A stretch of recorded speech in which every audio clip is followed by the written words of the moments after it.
Thank you for joining. I'm so glad that you guys are here today. We have a beautiful show for you today, and our guest is a big fish. So that's why we caught the big fish.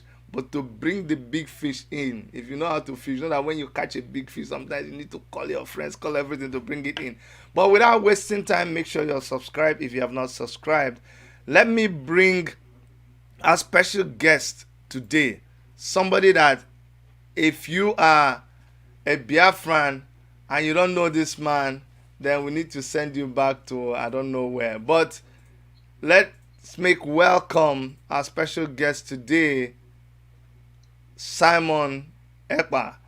I was gonna call him a barrister, but we'll find all that out. But the way he is dressed, the way he is looking, I have to only address him as Chief Simon Ekpa, and I hope I am not wrong by addressing you in that manner. Simon, you're welcome to our show today. Thank you, my brother, Dr. Chidi. Thank you for having me in this program. I don't know, can you hear me? Yes, everybody can hear you perfectly well. They can see you, they can hear you. Thank you very much for having me on this program once more. It is a privilege to be here to talk about Biafra. Okay, Chief Simon Ekpa, I like to do things properly. You have to tell me your chieftaincy name so that I do not make any mistakes at all, so that we can greet you properly. Obatobie. Yes, meaning whenever he comes, every problem is solved. Okay. Obatobie, is it one or two? Or three or four? Nebe. And for security reason, let it remain like this. Okay. Obatobie nke izizi. Nwa nalụmịtọ. Nalụmịtọ. Udo. Obatobie nke izizi. Udo. Ka nchelu gị ka anyị wee mee ọfụma. Nwa nalụmịtọ obatobie nke izizi. Ofu. Obatobie nke izizi. Ịbụa. Obatobie nke izizi. Ọ ga-adịle gị mma o. Ihe etu nna bụ enyi. Ị ga-etu mụ nna bụ enyi. Nna bụ enyi nnọọ. Ka o wee dị ka a na-emenụ. Ọ dị ka na-eme. Yes. Ịma na etipụtelu nke taa ka mmọnwụ. Ịma na nọ n'ụdị a. Ana m anọkwa mana ịma na oge izizi eme ife a ihichafe ndị lọya, so mgbe nnezie ewefu na ife a bụrụ obere ife mmụọ wee na-achị azụ wee je kpadote ọfụma.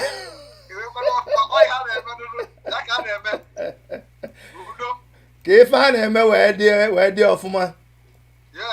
Na ofu oyi nwoke si na isi na ife a na-eme nwere isi, ebele isi gị tinye n'ife a na-eme onwe isi. All right, Simon. We have to be proud of our culture. We have to be proud of where we're coming from.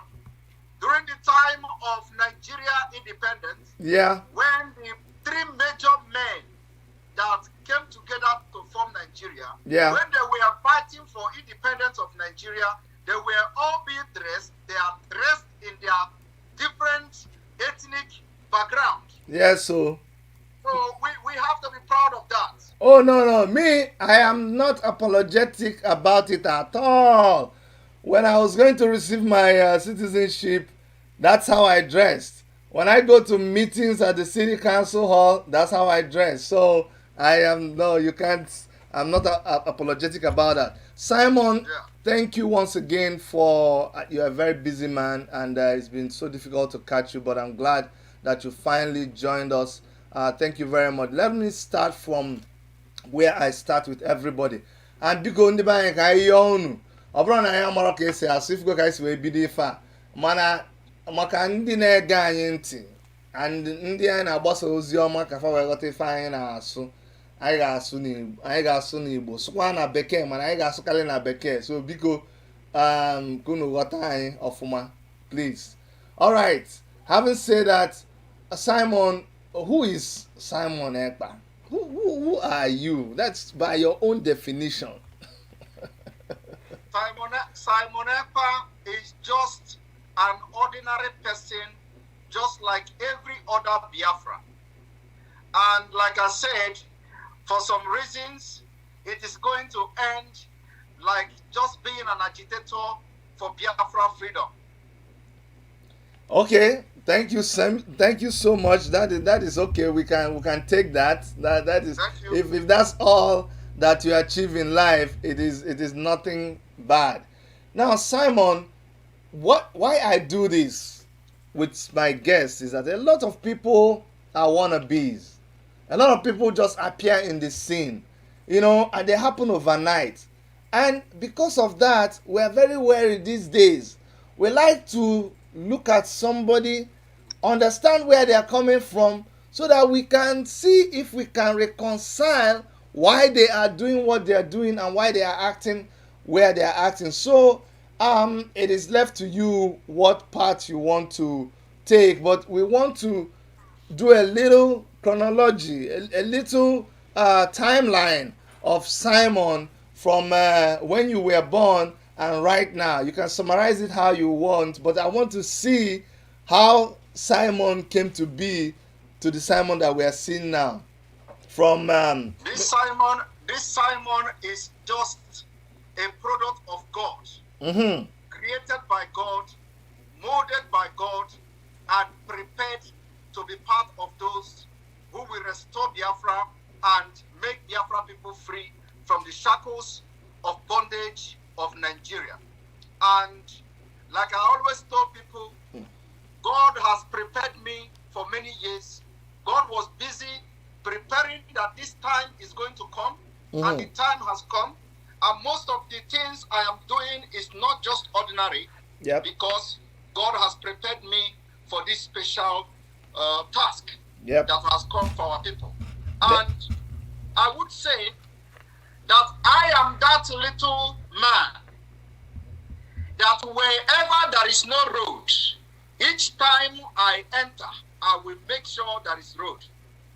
That is in a nutshell, in a very brief, who I am. How did this start? Where were you born? Where were you born, Simon? Sorry? Where were you born? I was born in Ebonyi State. Okay. And like I said, there are some issues and some questions I am not going to answer you because of security issues. Okay. So Okay. let us leave the personal aspect of my life on this program, and let's go directly to what we have come to discuss, because Why for Biafra? some Why reason- Biafra agitation? Why?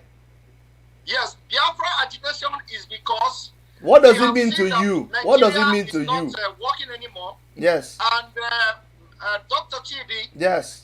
may I put it to you Yeah. that before now, I don't think anybody is more Nigeria than me. Yeah. I have been in front of one Nigeria. I have defended Nigeria. I have represented Nigeria in different international stage. Mm-hmm.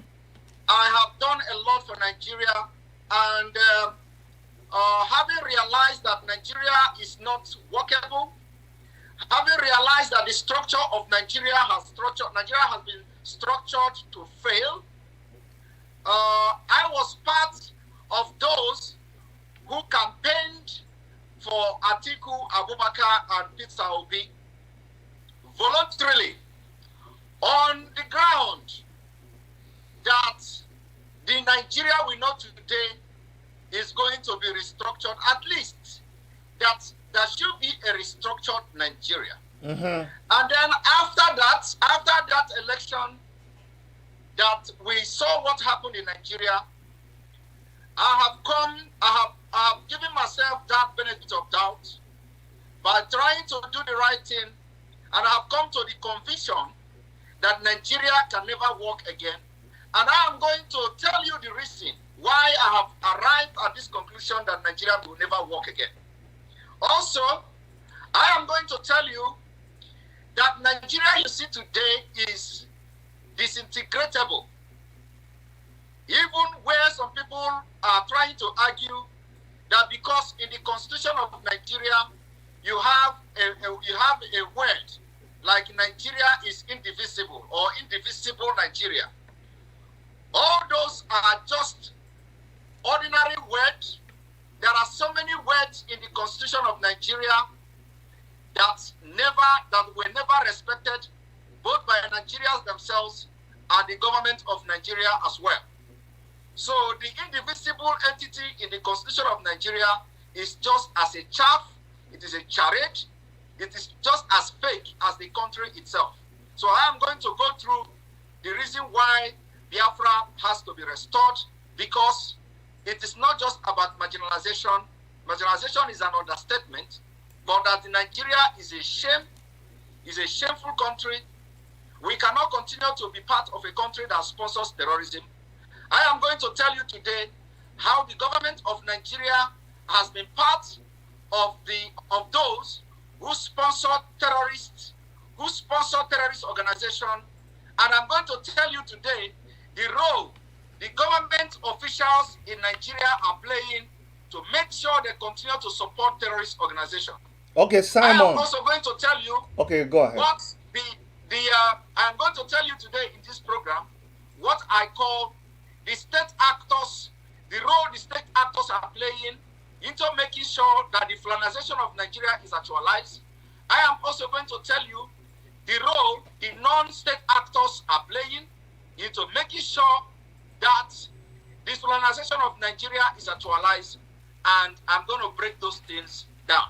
Wonderful. I'm going to also tell you how the judiciary has helped them in making sure that the implementation of flanization of Nigeria is achieved.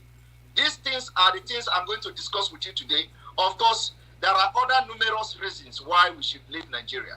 Awesome. Hold on, Simon. Simon, let me viewers, you can see that if you don't have your pen and pencil, you're going to lose a lot today. There's so much coming up. Simon, let me ask you, under what authority do you stand by to confidently discuss constitution and legalities and stuff like that? Under what authority?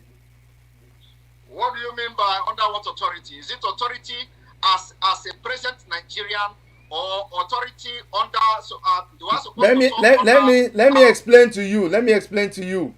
If someone comes to me and he says, Chidi, this is your headache, go and take Panadol, go and take Fensic, I'll ask them, under what authority? I say, oh, I'm a medical doctor. You understand? So when you begin to talk about constitution, when you begin to talk about legalities, this is just not exactly for me. First of all, I understand you.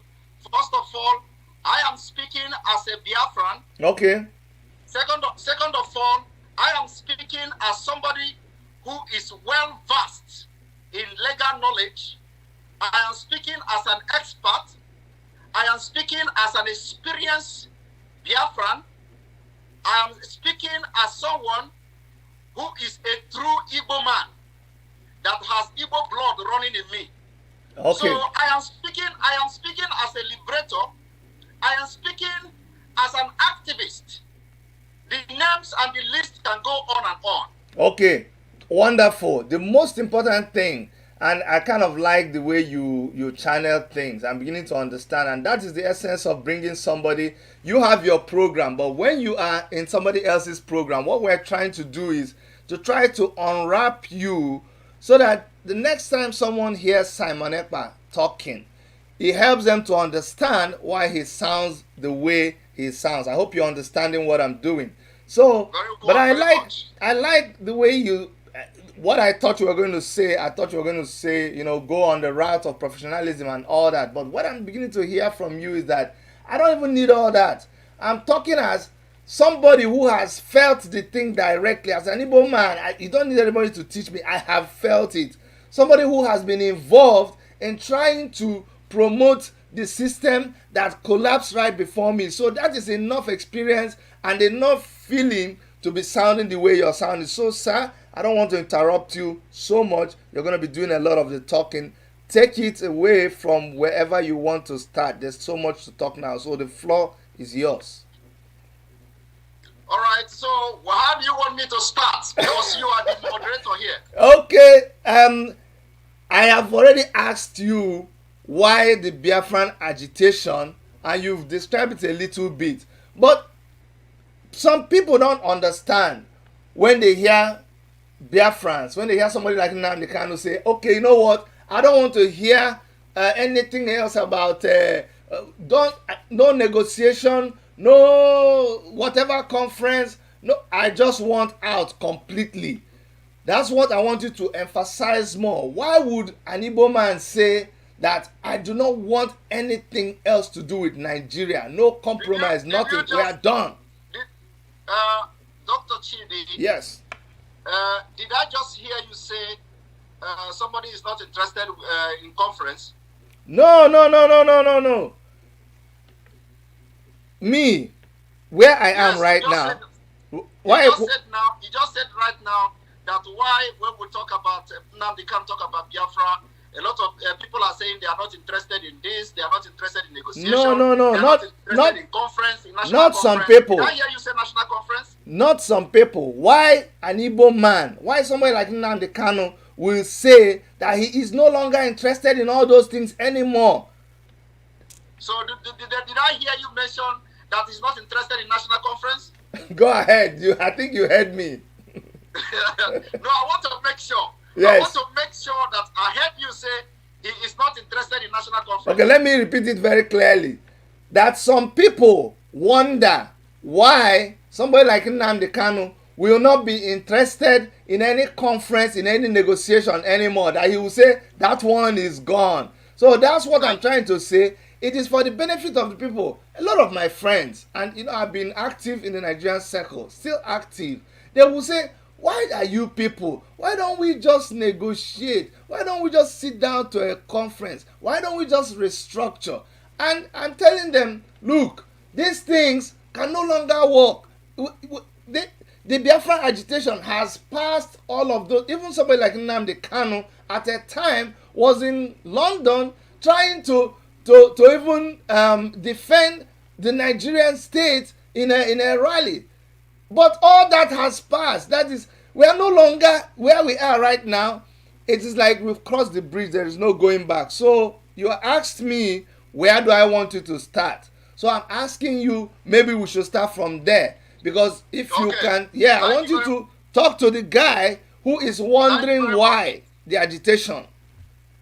Thank you very much. I don't want to always quote people out of context. Okay. So whenever I'm making this kind of argument, I always want to be sure of what the other person is saying, so I don't go and misquote the person So anyway, the reason why the Biafra agitator or agitation has gathered so much momentum at the moment is that a lot of people have just realized that Nigeria can never work again, just like me.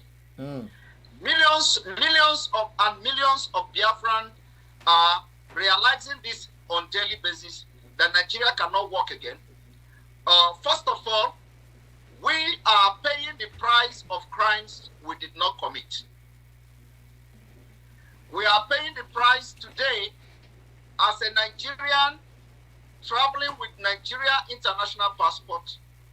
You are regarded as coming from a terrorist country. Okay. The southern part of Nigeria are not known for terrorism. Yep. The northern part of Nigeria are those who engage in terrorist acts, and they have about 7 terrorist organizations in Nigeria. 5 has been verified to be the most wanted, and most dreadful terrorist organization in the world. The 5 of these terrorist groups are found in the northeast and the northwest of Nigeria. Okay. They come from the northeast and the northwest. There are Boko Haram, Northeast, Northwest, ISIS West Africa, Northeast, Northwest, Ansaru, Northeast, Northwest, Fulani herdsmen, Northeast, Northwest, Bandit, Northeast, Northwest. None of these terrorist group you can you found. I just mentioned now 5 of them. They did not originate from Yoruba land. They did not originate from Biafra land. They didn't originate from middle belt of Nigeria. These 5 terrorist groups originated from the northeast and northwest. Okay. Now, this same 5 terrorist group, there is other 2 terrorist groups that are not known yet, and I'm not going to publicly mention them. Mm-hmm. There are also, because I am mentioning the ones that have been recognized internationally as terrorist group. Yep. So those ones that are yet to be mentioned or are yet to be ranked, I am not going to be the one to rank them here because I deal with facts. Now, these 5 different terrorist organizations have destroyed the entire northern Nigeria. They are being sponsored by the government. Okay. And after being sponsored by the government for political purposes, they are now being used as a tool or as mercenaries to conquer Nigeria and Fulanize Nigeria. We have that belief, of which every political elite in Nigeria, both the Yorubas and the Biafrans, do believe that there is this scheme of Fulanization of Nigeria. Now, having seen what is going on in Nigeria and the lackadaisical attitude of the government in handling the issue of terrorists, especially the Fulanis, which are the foot soldiers, and I call them the non-state actors of the government. Now, they go into wiping out villages. They engage into ethnic cleansing. They engage into committing genocide all over Nigeria, from the middle belt down to the southeast, down to the south-south, down to the southwest of Nigeria. And in all this, the government has refused to proscribe them and call them terrorists, even upon the fact that all stakeholders in Nigeria, when I mean stakeholder, I mean all elite of Nigeria, has come out from the southern part of Nigeria and middle belt to condemn the government for not calling them, the Fulani herdsmen, terrorists. It is on record. And that did not stop them from killing. So when you have a country that a minority is controlling, or minority is controlling the majority, that is another appetite. So what I would say is that in Nigeria of today, what we have is an apartheid regime. A lot of people think that apartheid regime has to do with racial differences, that it must be white against black. No. The definition of apartheid goes beyond defining apartheid as just a regime between white minority and black majority. What you have in Nigeria today is another apartheid, even worse than what you had in South Africa. Okay. Worse in the sense, and all these things I'm saying now has constituted or are constituting the reason for us to be opting out of Nigeria. Okay. Now, when you have the minority Fulanis, according to the statistics, there are not more than 10 million. Okay. Controlling 190 million Nigerians with hostility, terrorism, and voodoo. The voodoo aspect of it, it requires an exceptional understanding, exceptional spiritual knowledge for you to understand the voodooism in Fulani and how they have used it judiciously to hold Nigeria to ransom, which I'm going to also address in this program. Go ahead. The hostility aspect of it is, example of it is that when you go to your farm, you will see Fulanis with their cows. When you try to ask them to leave your farmland, they will begin to issue you threats and they are ready to physically engage you. That is the hostility aspect of it. Okay. The terrorism aspect of it is that after they engage you in hostile approach, they are going to use their cutlass to butcher you, cut off your head, machete you, and cut you into pieces. This is happening on daily basis, and the government is yet to do anything to even apprehend and arrest them. That is the terrorism aspect of it. Now, this is only for the Fulanis. How can you now, somebody who is a human being, thinking like a human being, want to continue to live in the same country with people who do not value human life? Now, this is in the terrorism, hostility, and the land grabbing aspect of it. Now, when we come to the government of why I have said apartheid regime in Nigeria, you have all security chiefs in Nigeria are all Hausa Fulanis from northeast and northwest, except the naval chief who is from Calabar, and then one from Oduduwa Republic. The rest are all from the northeast and northwest. Now, you have the three arms of government of the Federation controlled by the same 3 million Hausa Fulani or Fulani Hausa or Fulanis. In their names, in judiciary, you have the CGN of Nigeria controlled by Fulani. You have the Attorney General of Nigeria, control is a Fulani, is Hausa Fulani from the northeast and northwest. The Tanko Mohammed CGN, northeast, northwest. Presidency, northeast, northwest. The Senate President, the President of the Senate, northeast, northwest, northwest. The Deputy Speaker, northeast, northwest. Now, when you look, and when I'm saying northeast, northwest, it is not only from the region. You have the religious aspect and religious coronation to it. They are all Muslims. You come to the Senate, controlled by Muslims. You go to the Speaker of the House of Representatives, controlled by Muslims. You go to the DG of Controller General of Immigration, controlled by Muslim. Go to Custom. The Nigeria Custom is Hausa Fulani from the northeast, northwest.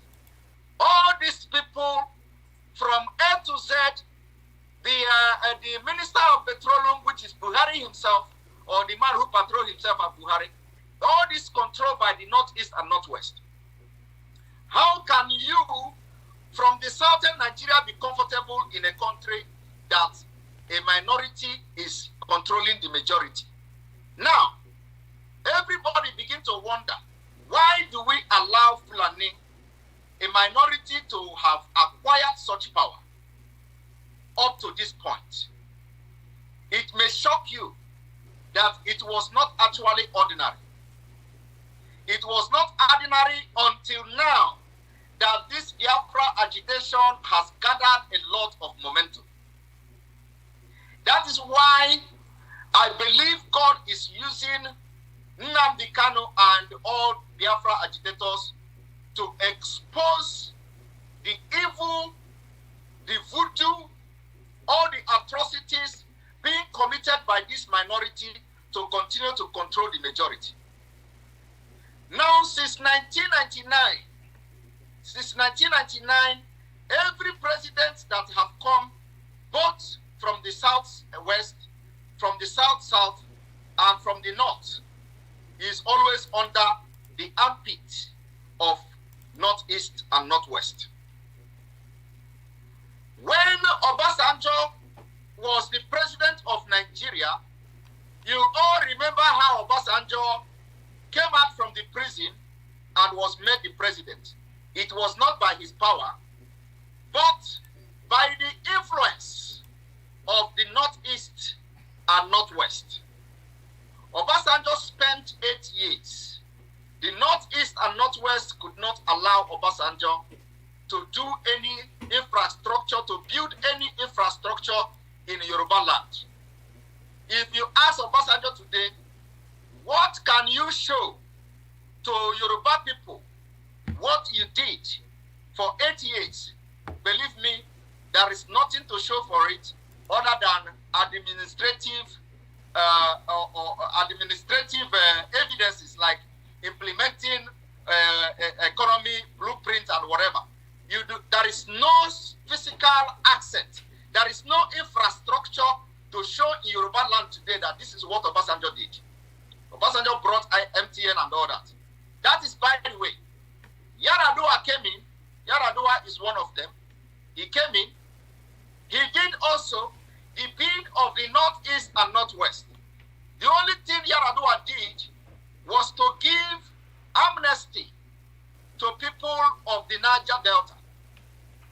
That is the only thing that we will say that Yaradua did, apart from the normal administrative issues and government policies in place. Now, after Yaradua, Jonathan came in. Jonathan came in, the same northeast and northwest controlled Jonathan.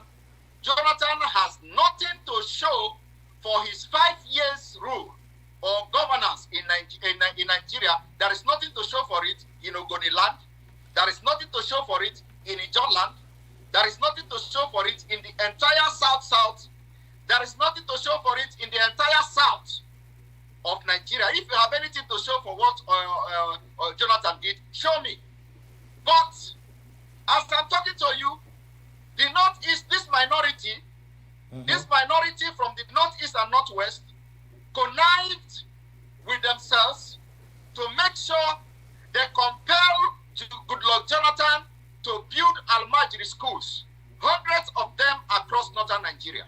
And even as that, it did not help, it did not stop them from feeding Boko Haram and terrorists what we have today. Now, when this man came in 2015, a lot of Nigerians, including myself as a Nigerian then, including myself, we said, okay, it is time to forget our differences. Remember that it was only Igbo ethnic group, only Igbo speaking part of Biafra that stood their ground to say they are not voting Buhari because they don't trust him, because they know him. Irrespective of who else is God, Igbos are not they are not politicians. They always say their mind the way it is. A lot of people have a different view on the Igbo people, that they always put their legs in one basket. When it comes to condemning impunity and evil, Igbo speaking part of Biafra will put everything they have in one basket, because they never relied on governance, they never relied on government to make their living. So we rejected Buhari in 2015. After that rejection, we thought that Buhari is coming to make some changes like they promised. But guess what? Within few months of his inception into the office, he committed the biggest blunder, which is not possible in mathematics. He said some people gave him 97 to 5%, and he's going to. So he divided Nigeria into 97 to 5%. So let us say he divided Nigeria into 97 to 3%. Oh yes, I know. As if that is not enough, that division, he is here to apologize to Nigerians. As if making appointment. That appointment today is reflecting what I have just explained from the beginning about the chief of staff, about the chief of security or security chiefs, about the appointment in ministerial appointment into custom, into immigration, into civil defense and all that. That is the division of 97 to 3%. So how can you be now comfortable in a country where the minority is controlling the majority? Now, that is by the way. That is by the way. In addition to this same northeast and northwest during the Jonathan, that was why I was putting emphasis. Simon, can you speak more into your microphone? It came out louder. Yeah, good. Okay. Is it louder? Is it louder now? Okay, I think so. Yeah. Go ahead. Yes. So that was the reason why I tried to ask you whether you just mentioned conference, that nobody is interested in conference.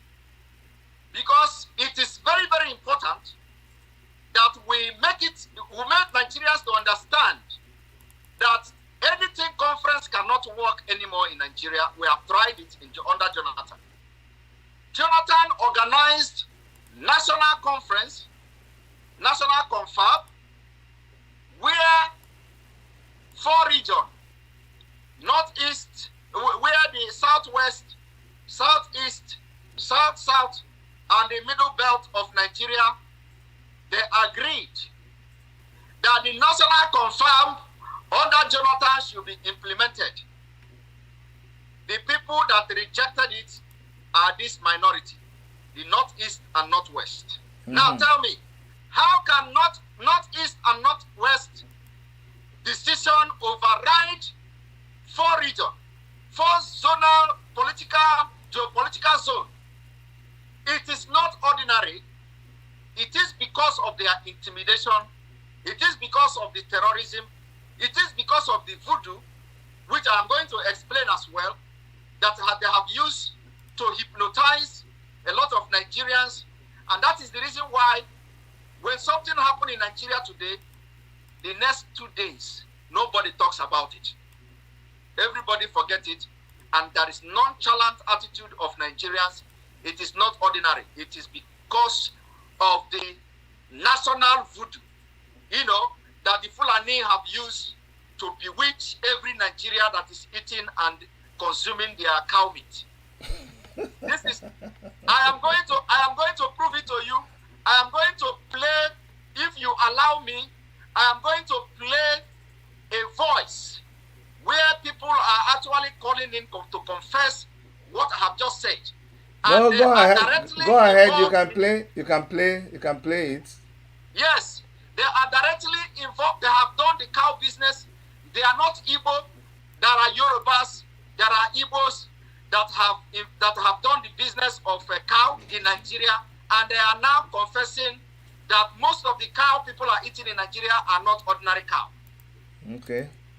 And that voice message video, I'm going to play it in this program. Just remind me so we don't miss anything, because like I said, I am loaded. I have a lot of things to say, so I don't miss anyone.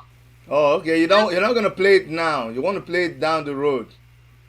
Yeah, I'm going to play it down the road. That's why I said, please just remind me. Okay, no problem. Yes. I will. So now, this and numerous reasons. That is why you see people like us and millions of Biafrans saying enough is enough, and we are not interested in any negotiation, especially with the Nigeria government as a government. Okay. We are saying that it is time the elite to come out and make the declaration known. We know that it is going to be impossible for them to come out because they will be killed. They will be killed by the Fulanis. They will be killed by this northeast and northwest. Now, one thing I want to tell you is this. You see, today, northern Nigeria has 12 states. Okay. This northeast and northwest has 12 states. Okay. These 12 states now are practicing Sharia law. All right. We which in another word, they are comfortable with Islamic State. Because Islamic State is Sharia law, they are synonymous. Sharia law is Islamic State. So, the 12 states in the north are practicing Sharia law under Nigeria as a secular nation. That is impunity. That is impunity. It has happened for many years, and we cannot be part of a country that has different laws to some minority and another hard law to some majority, which is the Constitution of Nigeria. Mm-hmm. I want to also remind you one thing, that prior to the 2019 election, Yep. the CGN of Nigeria was removed unconstitutionally. Everybody has agreed that the CGN of Nigeria was removed unconstitutionally on Egan. And now, the presidency or the president, whichever he's called, gave an order to remove Onegan on the recommendation of the disciplinary committee, or whatever they are called, the Senate, whatever. The disciplinary committee, yes, of the what is their name? I just want to get their name correct. It's an arm of the judiciary or so? Yes. So on their recommendation, he sacked CGN Onega. But today, I want to review something to you. Go ahead. A lot of people argued that, first of all, it is not on the recommendation of this disciplinary committee that the president should sack or suspend the CGN, but rather on the recommendation of the National Judicial Council. Okay. Now, that did not happen. The National Judicial Council of Nigeria was sidelined. That is the gross misconduct by the president himself. And Okay. Nigeria came out, all the same senior advocates of Nigeria came out and they shout and they give 7 days ultimatum. Nothing happened against the Constitution of Nigeria. That is already an impeachable offense, because Buhari do not have the right to single-handedly remove the CGN without due process. Now, today, as I'm talking to you today, there is a report, there is a news report published in Punch of 23rd of June 2020. And the headline of this Punch newspaper reads, NGC, which is the National Judicial Council of Nigeria, dismisses EFCC's petition against a judge. Yeah. Have you come across a report like that? Yes. Thank you very much. Now, this is exactly what should have been done in Onegan case. But because of the impunity of the present government, because they have already premeditated act to rig the election and make sure they install people like Hope Uzodinma in Imo State, even when they are 6th and 4th position, they have premeditated and planned how to make sure that they retain the government, they retain the presidency into power. Everybody know that was the reason why they removed the CGN unconstitutionally. Now today, they have turned back the same government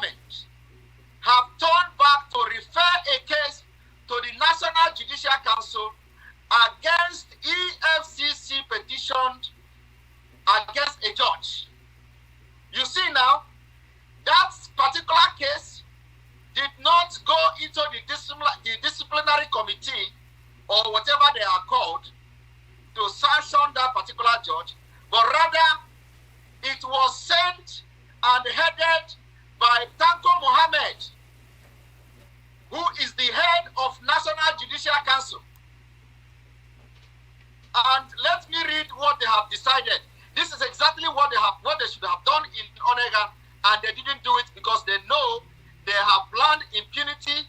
They know they are already evading the constitution of Nigeria, and they did it, and nobody opposed them until today, and nobody will ever oppose them because they are using terrorism, hostility, intimidation to control Nigerians. Now, this report reads,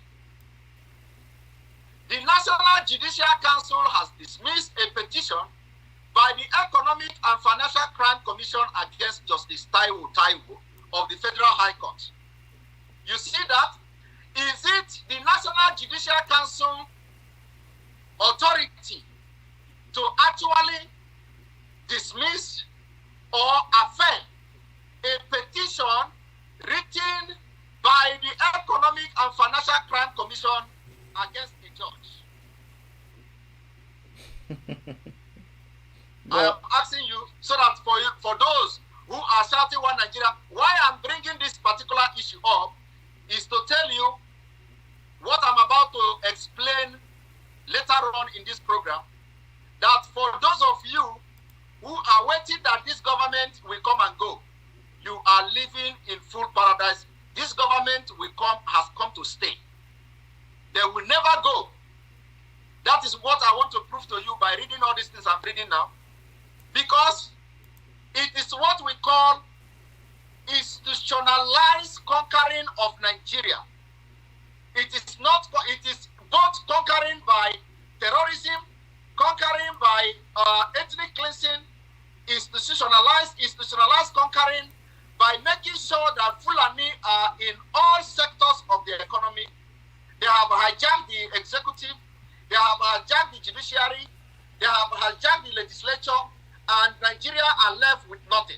And who are those Nigerians that are left with nothing? You from Yoruba land, you from Biafra land, you from the Middle Belt are left with nothing. So they have now the power to dismiss Economic and Financial Crime Commission. They have right to dismiss election. In addition to that, they have also stripped off all the governors in Nigeria, at least the right to control the state judiciary.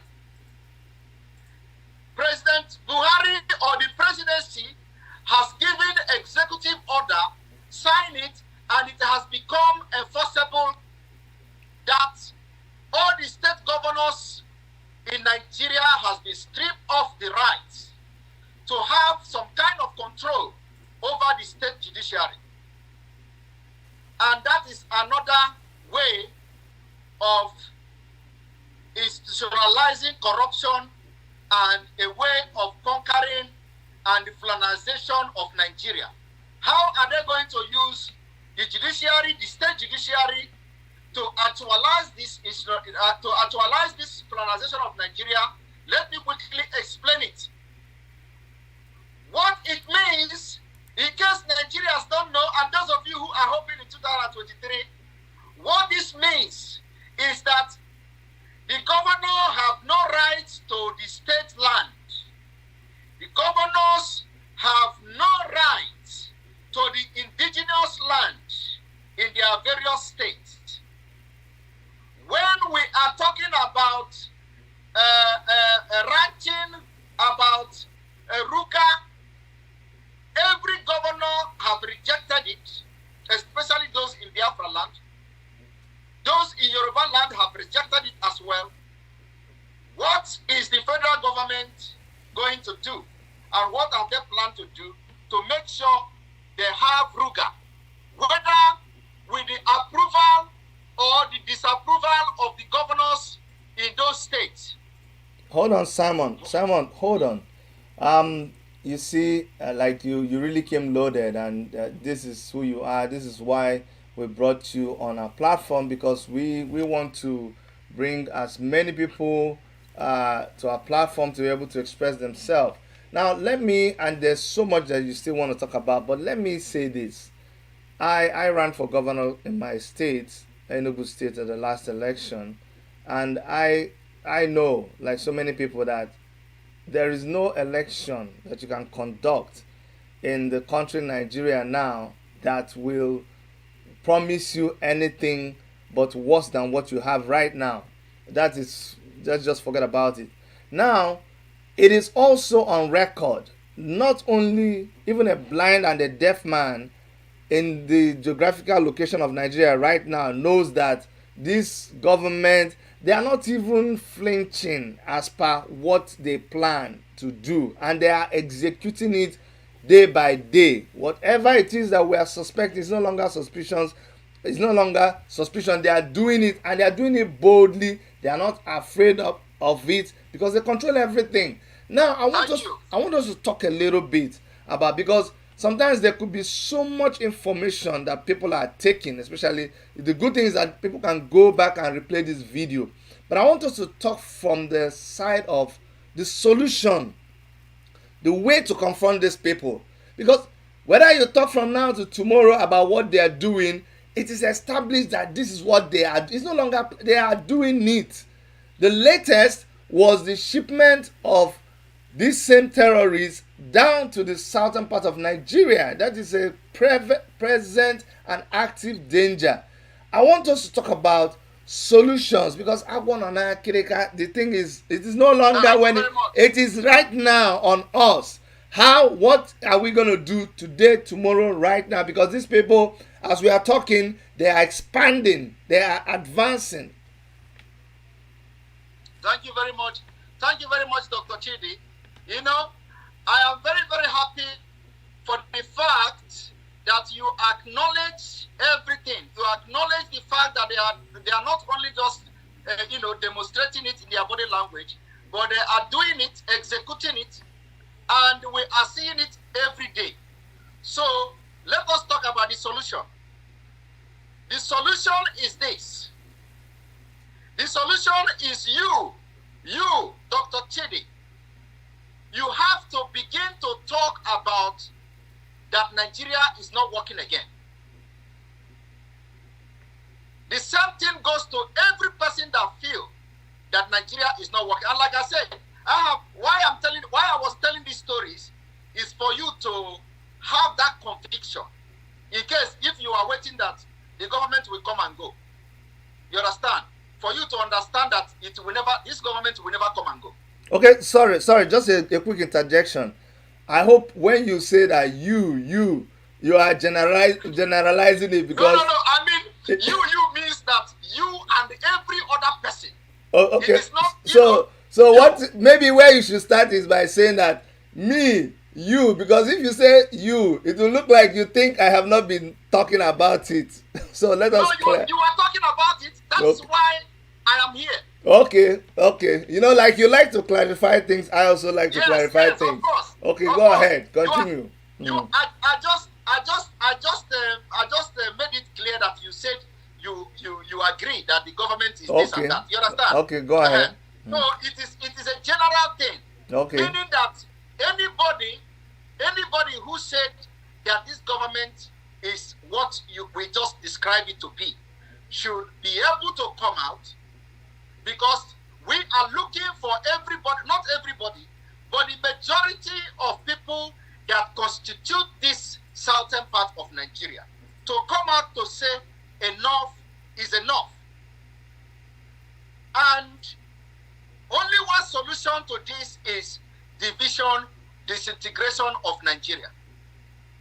How do we go about that disintegration? Okay, how do we go about it? I'm going to tell you now. Okay. There is one most effective way to disintegrate Nigeria. I am not going to air it. Okay. But I'm going to air, and of course it has nothing to do with armed struggle or guerrilla war. No. The most effective way to disintegrate Nigeria, I'm going to keep it. I'm not going to make it public, but I'm going to also tell you the other way to disintegrate Nigeria, which are publicly available. Okay.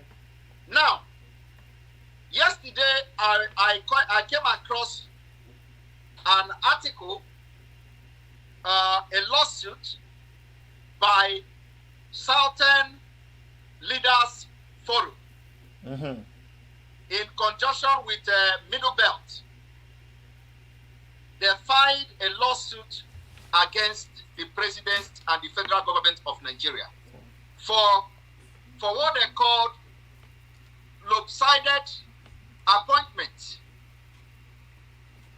and demanded 50 billion compensation. Mm-hmm. Now, to discuss how Nigeria can be disintegrated, if these 3 or 4 regions, which was actually the region that accepted national conference organized by Jonathan, Mm-hmm. if these 4 regions can come together and say enough is enough, they want to disintegrate Nigeria, let the North stay on their own, let the South stay on their own, and when we have done that, within the South, we can now look inward whether we are going to have a separate system of government or we are going to divide again for other people that want to go and have their separate autonomous government. Perfect. Simon, I like when you talk like this. This is like straight to the point. That I'm going to advance it a little bit because we seem to be getting to the cocoa of the matter now. Now we have identified it that if and only if these people, how feasible is that? And how do we make it happen?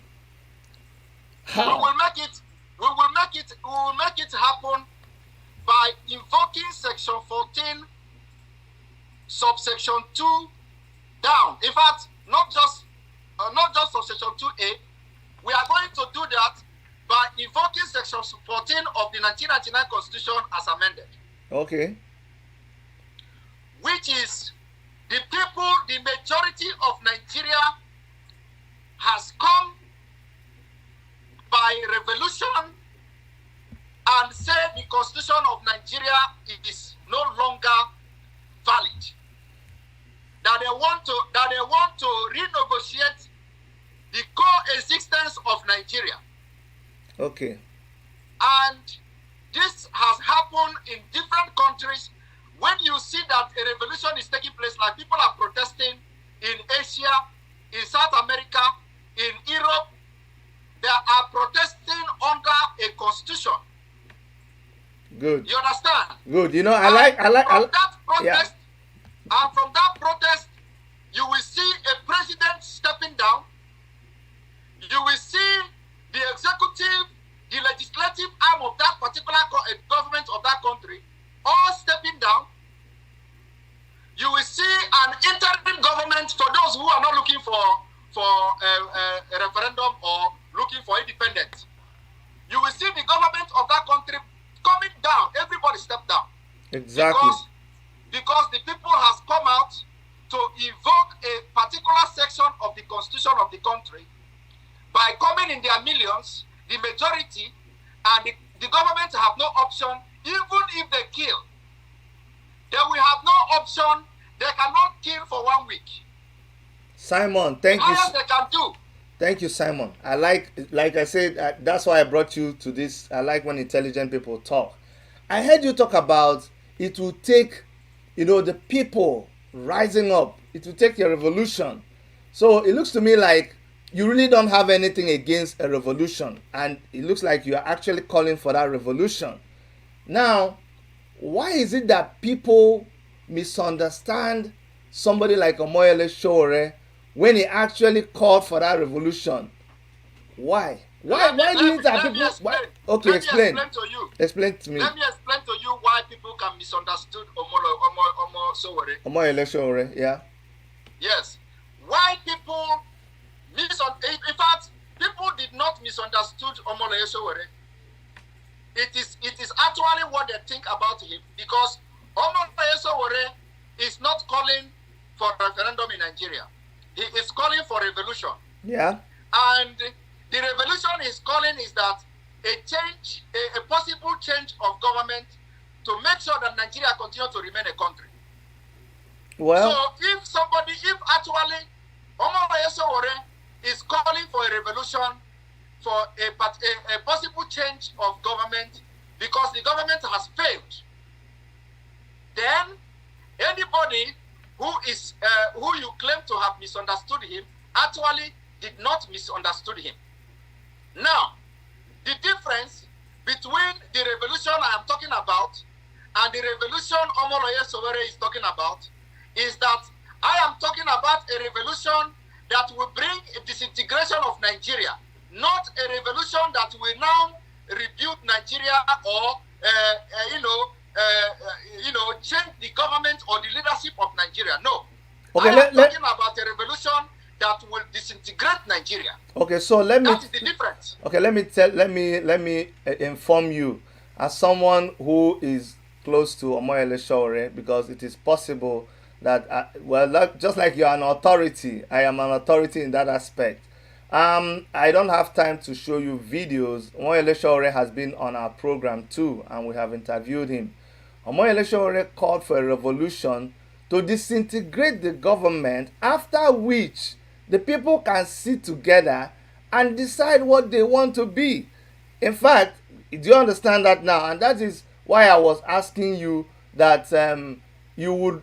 In fact, the thing I wanted to bring out from that question, not really about Omoyele Sowore, because I know he has said it a lot of times what he meant, is the fact that, or maybe I should rephrase it, why is it that the people, and when I mean in Nigeria, I mean all over Nigeria, whether in Biafra land, whether in the south, west, whatever, northwest, not, however they call it, everybody is feeling the pain. Everybody agrees that there is a revolution, and the people have felt the pain. All these things that we try to misunderstand, it's just all about presentation, nomenclature that is used, choice of words. But the people have felt that pain to the point where you would have expected them to rise up and take to the streets. Why has that not happened? Okay, now, first of all, let me quickly clarify something. You see, I want to clarify the fact that when we talk about revolution, for example, the revolution I am talking about, by quoting the section 14 of the 1999 Constitution as amended, is a revolution that already is defined. We already know what we want. What we want is disintegration of Nigeria, that the southern part of Nigeria can now come to decide how we are going to go about it. Whether we are going to have our Biafra, which is one option. The second option could be to have, because the southern part of Nigeria is better to stay together than staying as a Nigeria as a whole. These are just options. For example, okay, I am not talking about a revolution that will bring the government of Nigeria down, and then we will find ourselves in the same table with the northeast and northwest to discuss how to go for that. No. If Nigeria is already collapsed, who is now? Try to understand what I'm saying. If Nigeria collapses today, let me explain again, because certain things you cannot predict where they will get to, but you have to first of all start. You start from the known to the unknown. Okay. Yes. If Nigeria today, and let me say this plainly, for anybody who wants to misunderstand me can go ahead and misunderstand me. If you have a revolution now and and you need the whole of Nigeria to revolt, if the whole of Nigeria revolts, and that thing that will spark off that revolution will happen when the whole of Nigeria revolts and the government of Nigeria is disintegrated, it is possible being on the table with someone who, like the other people who make up the whole of Nigeria, being on the table with them could be by way of you saying, my brother, you guys can go ahead and do your own. I am doing my own. We are just organizing ourselves, and we don't want to be on the same table with you. That could be the outcome. That could be the choice you have chosen to make. So do you understand what I'm saying? But it is at that point of disintegration. It has already disintegrated. So First of all, let me also put it very straight to you that calling for a revolution is not as the same thing as disintegration. It is two different things. Okay. Explain, please. So revolution is you are revolting against the government. Okay. You are yet to define why you are revolting. Really? You are yet to define, yes, you are yet to define your end point of that revolution.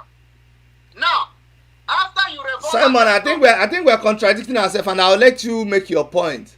Okay, wait, let me come. Because me and you have come to a point where we agree that everybody agrees that the government should be disintegrated, that nothing is working. So I want you to explain to me when you now say that there's a difference between disintegration and revolution. But go ahead.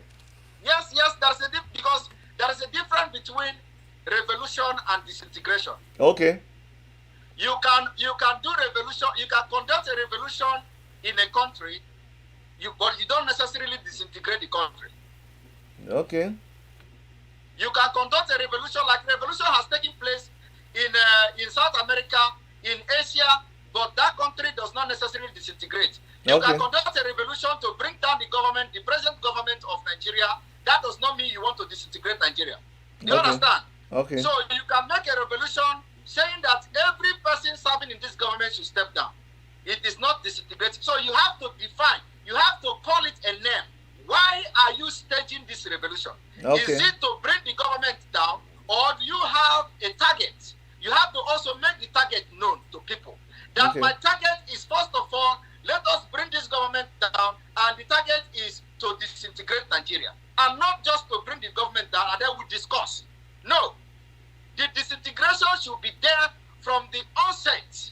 That the target of this revolution is to disintegrate Nigeria. Because you just asked me a question.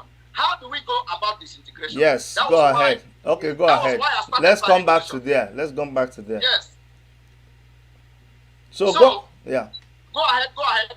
No. You know, we digressed a little bit because honestly speaking, you see me, anybody can go ahead and dig out things. But if we do not provide some kind of direction by way of solution, we would have ended up, just playing over like a broken record. What the people are right now, people are tired. They are ready to do if they know what to do. One thing we have identified here is that there is a need for all of us to keep talking. There is a need for all of us to go out there and keep speaking and speaking to power. Now, that's how I want us to continue. The next thing. So when you talk about disintegration, how does disintegration will occur, or what we need to do to bring about disintegration, that's what I want us to keep talking about. You've talked about the section of the Constitution, how we have to invoke a particular section of the Constitution. This will be done as a body, right?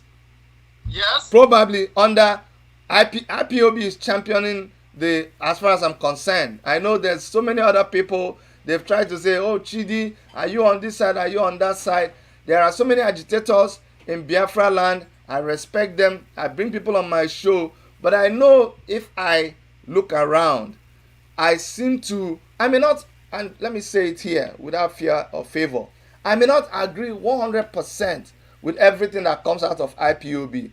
But if you were to score IPOB and other people, IPOB has been in the forefront of leading this agitation.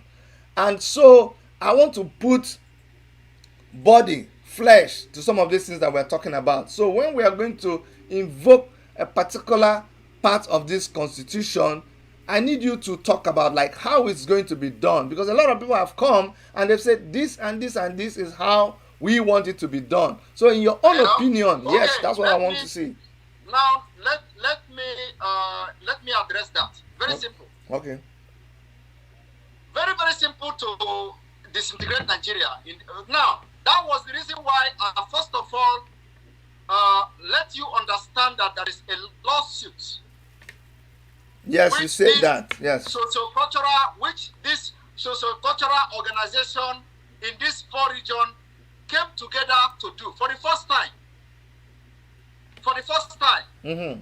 Now, if this socio-cultural organization, Afenifere, Ohanes Ndigbo, PANDEF, and the Middle Belt Forum also, they came together to have a unity of purpose, then we are not far from disintegrating Nigeria if they are serious. If they really understand that this government that we have now has come to stay, because a lot of them are yet to understand it. A lot of them are waiting that 2023 is coming. They are going to do this and do that to make sure this government is out.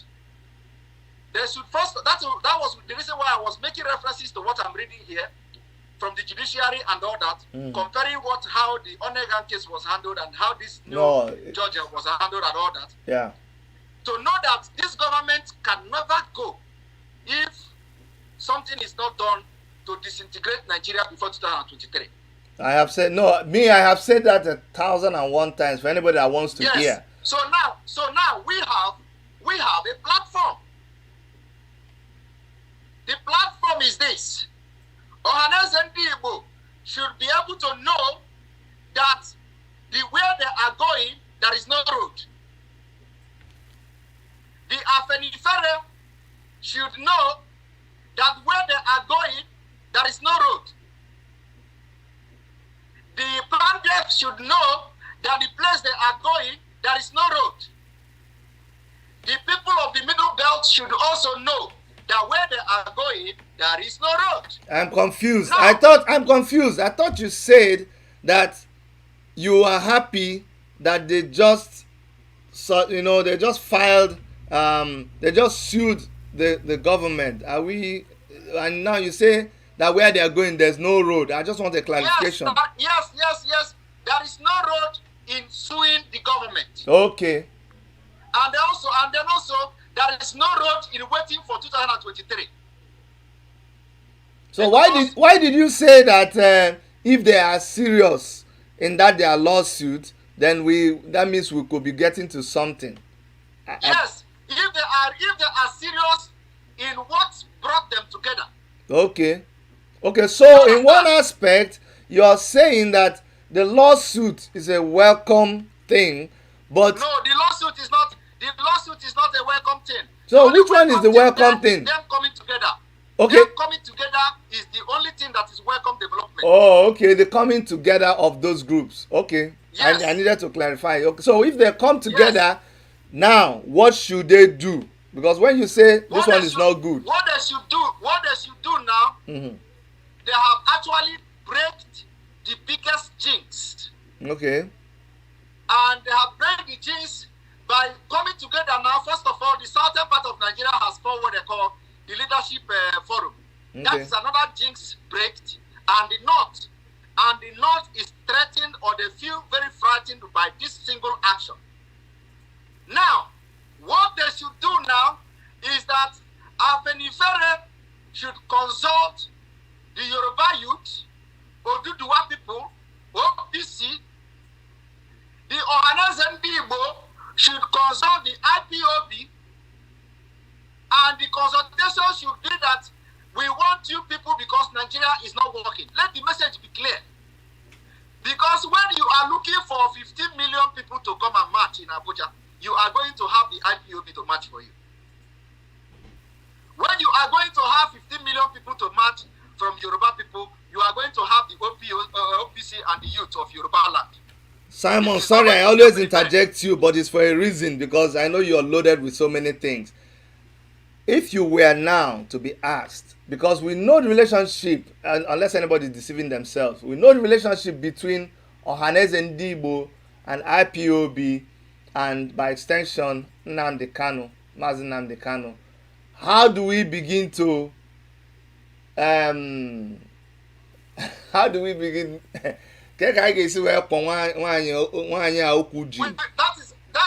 is very, very simple. Tell me. We begin to the Ohanes and Igbo should first of all make it very clear that they have been doing the wrong path, and now they have realized. Every one of us were one Nigeria. You just mentioned about Mazi Nnamdi Kanu before. He was one Nigeria.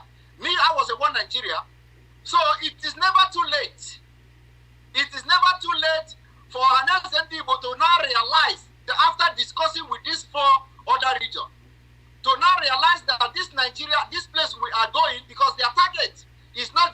the lawsuit. The target of this group is to see how they will hijack the government from this present government in 2023. And I am telling you now that place where they are going, there is no road there. See, that's what I wanted you to explain. So the point you're trying to make is that this thing that these people are doing, it looks like a political mathematics. Exactly.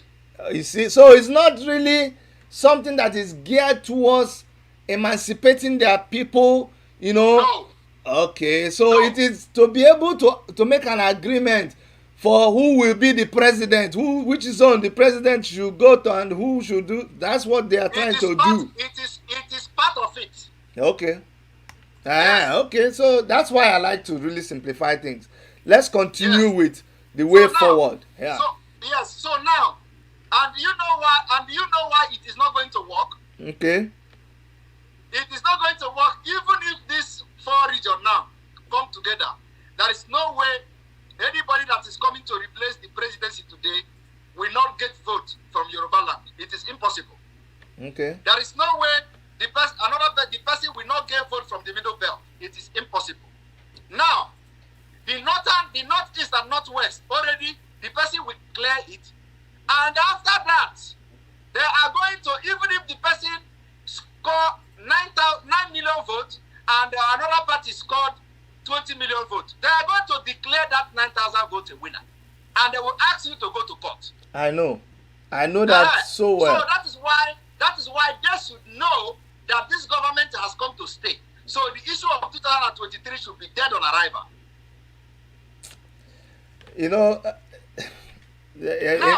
Go ahead anyway. Now, let them channel the energy now. Let them channel whatever they are doing now to disintegration of Nigeria. Because we have better chance to have a better country than continue to stay in one Nigeria. And like I said, today is not late.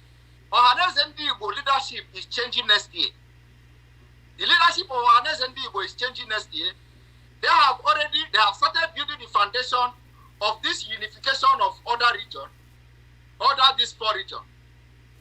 It is not also going to be late if the current Ohanes Ndigbo leadership will now come to term that Nigeria can never work again, and thereby making a move to reconcile with the IPOB, because if they change today, why am I mentioning IPOB? Why I'm mentioning IPOB, like you just said, is because IPOB has become the only formidable platform for Biafra restoration, at least with majority and multitude. There are other agitators that are also trying in their own way, but when it comes to the manpower and the multitude, give it to IPOB. Because if we are talking about invoking that section 14 of the 1999 Constitution, you can never do it. You can never achieve it without involving IPOB. Because that multitude is there. I think so. Now, if you go to Afenifere don't need to go and start begging OPC because they are 5 or 6 in their own region. Mm. They should involve OPC, and the OPC comprises of all Yoruba youths. Okay. Now, the South, which is part of Biafra, the Pandef, should also consult with all Ijo, all Riverland brothers and sisters, all the youth in Riverland area, that it is time to bring this country down. And so that we can have, the sacrifice is now. Then, the Middle Belt, which has suffered a very grave loss in this whole thing, just like every other region, it is time all their youth come out. Everybody, we have not forgotten how they killed the race villages in Agatu. At the end of the day, of course, there are many villages, but let me use Agatu because Agatu is the place they committed the biggest genocide. Yeah. Now, that same people came this year to apologize to Delta people. for the crime of genocide. And we all saw it. Mayete Allah came and apologized for killing of people in Adatu. Now, if the Middle Belt, which ordinarily is not supposed to be part of northern Nigeria, but guess what? They have given it a name. They have given it North Central. That North Central came from the back door. Originally, North Central is written in bracket form with a red color. And you know what that implies in law? Is that it means the legality is questionable to address it as a North Central. It's an appendix. It's not really. Yes, it's an appendix. So the legality is not, you can't call it North Central, but check it today in the map. That red is not there anymore. They have annexed the Middle Belt, and now it is North Central. So, if they call all their youth, since they have started, they have come to a unity of purpose, and they are able to file a lawsuit against the federal government, we can do it. Put your differences aside. Remember that this country is not working again. And believe me, if they do it and say today, and after having a reconciliation with all this group, believe me, if they call today, say everybody come out, believe me, you see 50 million people. Simon, let me ask you a question. Go ahead. Against the background of what is happening in Katsina now, I don't know if you are following what is happening. I am following it. So, don't you think that people of the people of Biafra, or Igbo people, or however you want to put people of the South, that we should actually reach out? Because a lot of people misunderstand. They think everybody in the North is involved in this evil. Do you think we should now begin to reach out to the youths there? Well, I think reaching out to the youth there is also possible, but let me tell you one thing. Go ahead. You can't trust them. Okay. You can't trust them in the sense that what they are doing in Katsina now may just be another tactics to deceive people. It may be another propaganda. So either whether they are genuinely agitating or protesting, you can never tell. And that is the reason why I say you can't trust them. So it can be also another politically motivated protest just to deceive the world that even in the North they are not happy. Yeah. You understand? I understand. So you can't trust them. If they are protesting, let them protest. They are protesting against their own elite. So if we are going to protest, let us protest our own. We must not have any synergy with them because you can never trust them. Oh, that's correct. And having said that, let me bring it back home, and I'm going to be blunt. One of my friends who is not an Igbo person has always challenged me. He says, Chidi, in the South, in Biafra, what I don't like is Igbo people fronting this thing and making it look like no other person is interested, like they are the only one who carry this Biafra agitation on their head. And I try to understand, and you help me here. Is there anything wrong with Igbo people championing this move? Shouldn't it be that an Igbo person should also wake up, rise up, and begin to move ahead and champion it, and not I'm coming? Because what the person wants me to do is that every time I want to talk about it, I shouldn't say Igbo or speak my language. I should also call an Isoko man, mention Urobo, and mention all these other ones. That it almost begins to look like I am being I'm patronizing. Is there really anything wrong in me just because I want to talk as an Igbo man? Speak a little bit on it. I want an understanding, because I don't think that is what the Igbo man is doing when he is standing and pushing and talking about this thing. And even if he doesn't call other tribes in the southeast when he is talking his mind, or when he is presenting his case, or when he is agitating. Well, I would tell you one thing. Yes. You see, a lot of people like to be pampered. Yes. You see, nobody is more Biafran than the other. If Igbo speaking part of Biafra are the ethnic group that wake up early to start shouting that I cannot continue to stay in this fire, then what is the problem? Are they waiting that everybody should wake up in this, at the same time? No.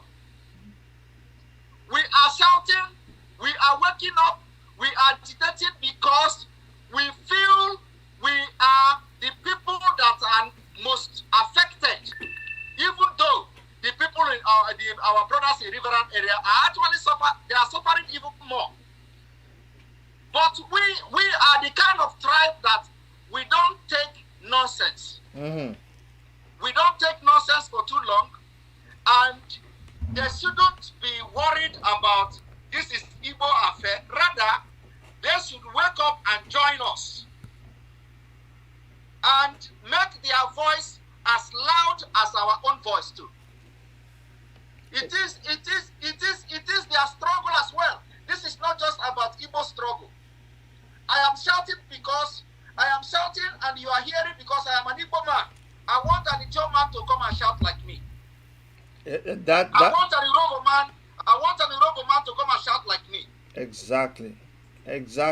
And that also goes for the rest of Nigeria. I've told my friends, like I tell you, I am in a place where I congregate with a lot of people. I am in a place where I meet a lot of people who are also from other tribes in Nigeria, and nobody seems to understand this thing. And my point has always been that I cannot tell you how to cry, because they flog me and you. It's like when you were in school and the teacher flog all of us. They flog all of us 5-5. Me, I am crying because the pain is too much. Maybe you are a hard man, you like to take punishment anyhow, but me, I am telling you that the pain is unbearable for me, and that's why I'm shouting. That's why I'm making this noise. So I think, and this goes to a lot of people. A lot of people want to misunderstand me, but I don't really give a damn about it. It goes to people that if you see somebody agitating, if you see somebody screaming, if you see somebody shouting, you shouldn't be about trying to tell them how to shout, when not to shout, or how not to be. If you feel you're okay, if you feel you're perfectly okay, fine and good, have it your way. But the person who doesn't think that they are finding it comfortable anymore, allow them to go about their business the way they want to go about it. Master Simon Ekpa, I wish I can hold you for the next 10 hours. There is no dull moment with you. I told you there are a lot of things I wanted to explain to you. I know. And please remind me if because when first of all, I may not go into playing the video or the voice or all that. But let me explain to you. But if you want, I can play it, because actually, if you have it on hand, because we have already promised people that we are going to play it, I will let you play it. When you're ready, let me know. But I want to tell you something, Simon, because usually when somebody, let me use a word, when somebody is in the spirit and they're vibrating, sometimes you wonder whether you have communicated. If you look on the chat, you would see people's comments that will let you know that you have communicated. You may not have said it exactly, like the way but by inference, by the things you said, by the instances you have given, I think you covered every part. Anybody who doesn't understand you is the person who doesn't want to understand you. There's a lot of takeaways from what you have said, honestly speaking. You don't need to bother about that. Yeah, no. You came out very clear. There are some people, and everybody's welcome on our platform. There are some people that even if you begin from now to tomorrow, they're going to end up and say, this man is talking rubbish, get away from here. No problem. No problem. I mean, it's a free world. They are within their rights to say that. But the people who came here to learn, who came here to get direction, that's why I kept asking you. I was more interested in the solution. I was more interested in what people should do. And you have said that. You have said this should happen, this should happen, this should happen. I think we are in a point. We are at a point where, like, people know. People have felt. If somebody has not felt it yet, I don't know what else they want to see. Is it the killings? Is it the marginalization? Is it the infrastructure that is not in your place? Is it what? Is it taking over of the judiciary? Is it imposition of governors? What else have you not seen for you to know that there is no headway? So we're at a point where people need direction. People need to know what to do. So if you are ready, I'll let you play the are you ready with the thing you want to play? Yes, I'm ready. Okay, go ahead and play it, please.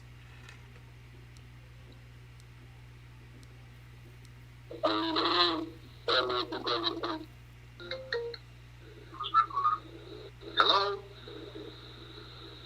Hello? Hello, good evening. Sorry? And it's now suggested to him that because you are waiting and the voice is reflecting there.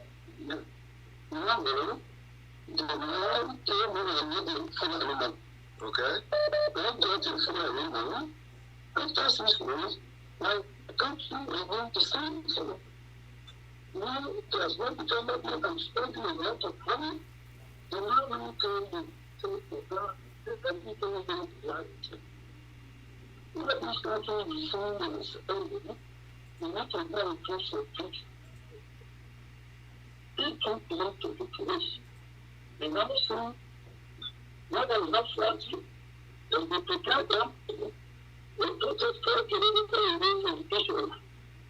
Sorry?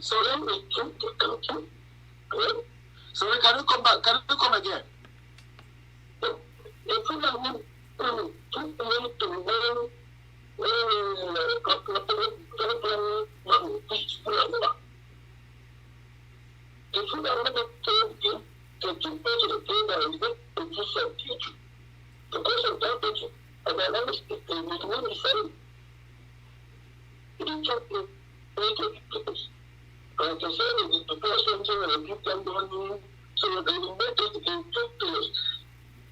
Sorry, Simon is not audible.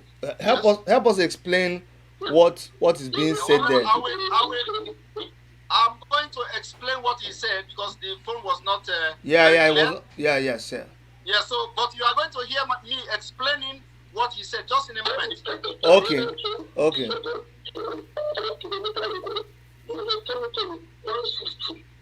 Wow.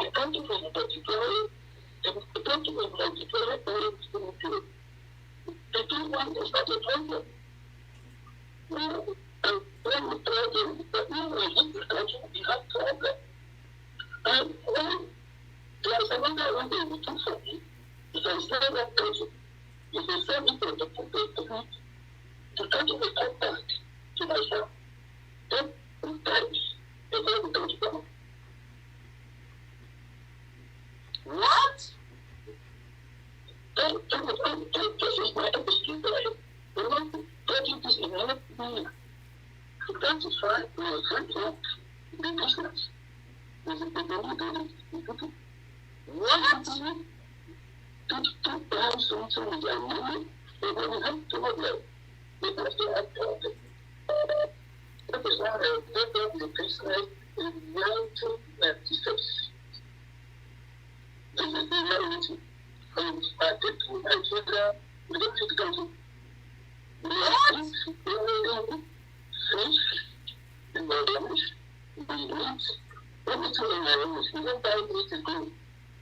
Since 1996, people maybe in the Oregon or West State in the Oregon and DC.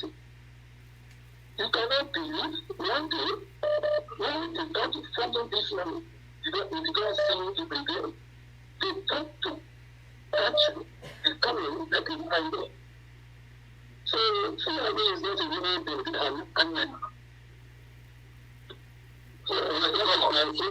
thank you very much. What is the name again, please?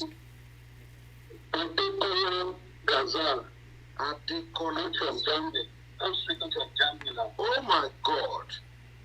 Oh my God.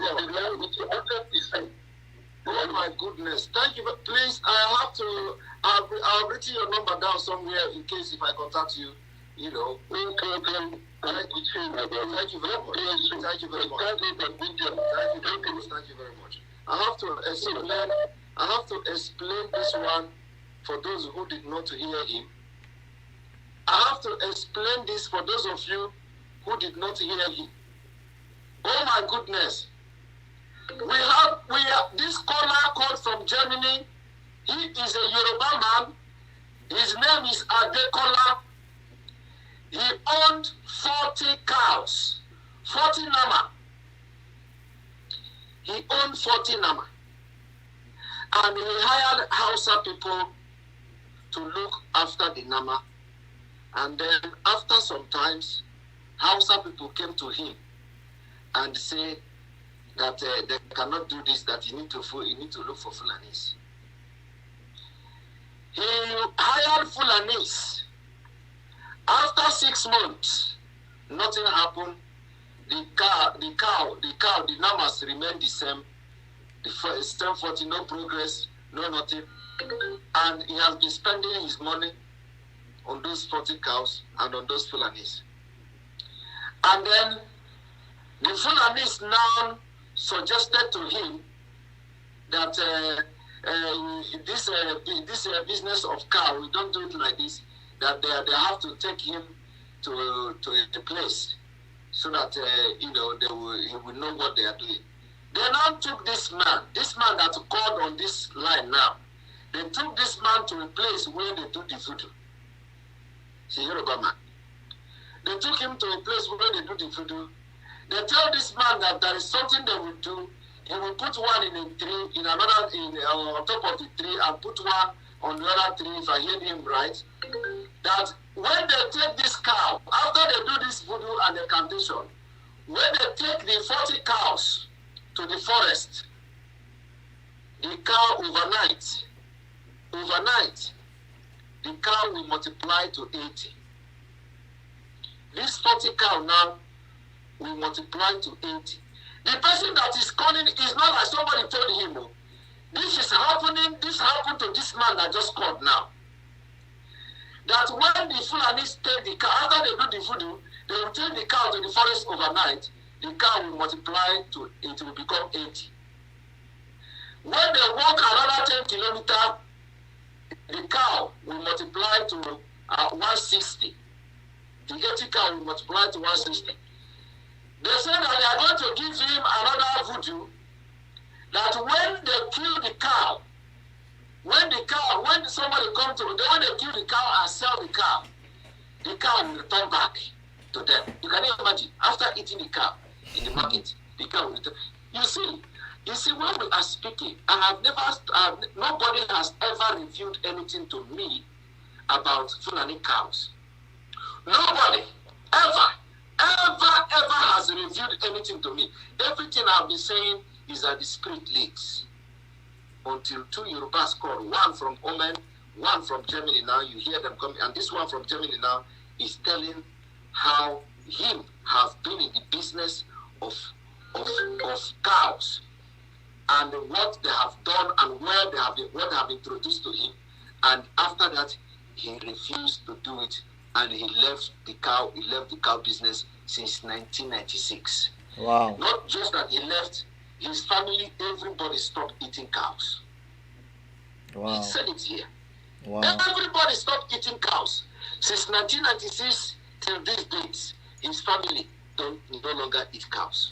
Yes, so Now, yeah. I hear that. That's an amazing story. One thing I'll have to. Yes, another thing.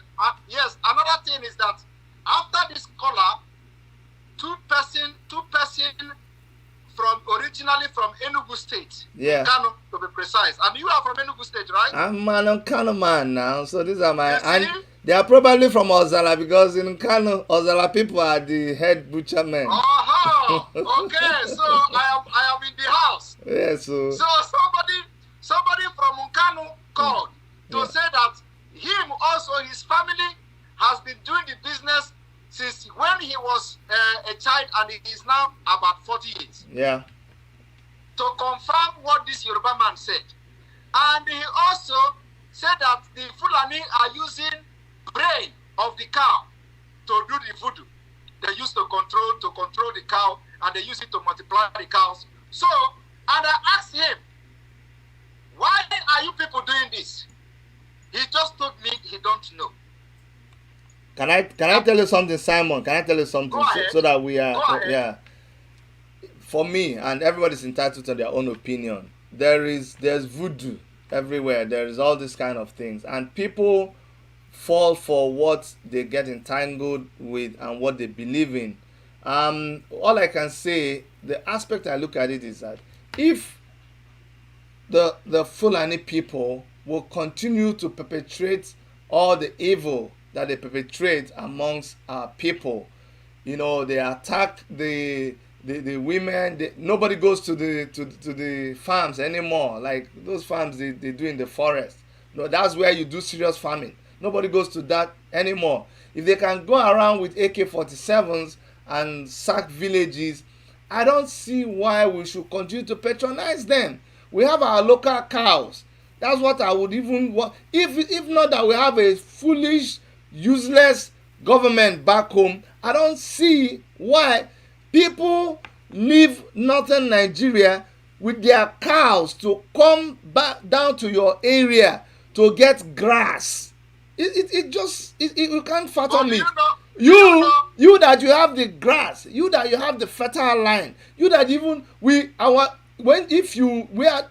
our cow is the ox.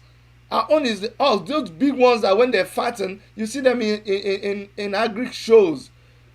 If we were able to do that, do the ranching, then naturally, by natural economic laws, we will avoid the meat that comes from the Fulanis, and they would just quietly leave us alone with their meat when you don't patronize. But we'll continue to patronize them. Yeah. Do you know? I am coming from a different context entirely. The context I am coming from is the context of which Ahmed Bello, the words of Ahmed Bello, and from the context of Usman Donfodio. You see, when the British came into Nigeria, into what you call Nigeria today, Fulani were the only ethnic group that were recognized as people that carry charm by the British. And I have the video where it was mentioned, a British man mentioned it, like Fulani with their charm. Now, after they know the history of how it was so difficult for the British to conquer the Igbos, the Biafra, Fulani knows that it is Igbo or Biafra people are going to be the last ethnic group they are going to conquer on this earth. There is need for superstitious power. So from okay, you're now advocating for superstitious power. There is need for them. For them to use. Okay. You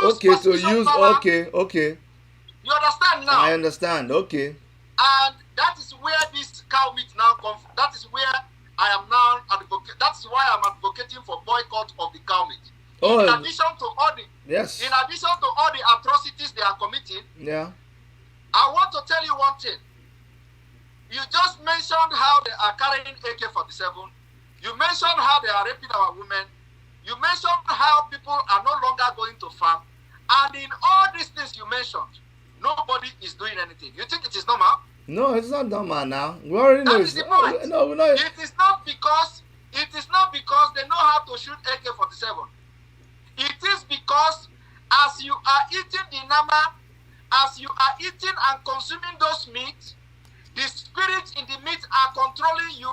They are controlling you the same way they are controlling the nama. It is a spiritual thing. You need to be a spiritual man to understand what I'm saying.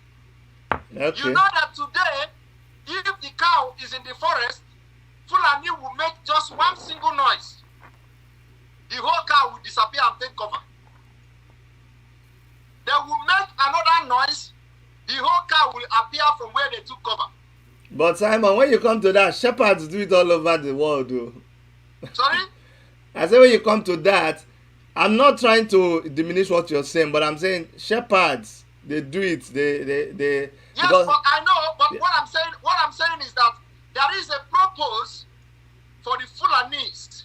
There is a special purpose for the Fulanis to be invading the southern part of Nigeria with their cow. It is an easy way to manipulate. Of course, it is not working on everybody. It is not working in me. I believe it will not work in you as well. No. And there are a lot of people who eat it. I believe there are a lot of people who eat it in Biafra land who it doesn't work on. I wish they would be sending the meat, to Yes. me to try it. Let's see. Yes. Just be sending a cow every day. But believe me, it is working on politicians. Wow. It is working on those who will be able to fight them. It is working on those who have the capability, the manpower, and the economic know-how to fight them. These are the targets. That is why a senator from Biafra land will come back to his constituency. The constituencies will contribute money to go and buy Fulani cow and give to the senator. It is a fact. And the senator they are giving cow is for a purpose, so that the senator will do one project or other. Oh my God. In their constituency. Oh my God. After the senator killing that cow, believe me, you will go back to Abuja, you will call him, he will never pick your call. Now, sorry my brother, because we need to round up. Finally, because you talked about senators, I want you to talk about what should be our relationship with when you talk of people like Senator Baribe.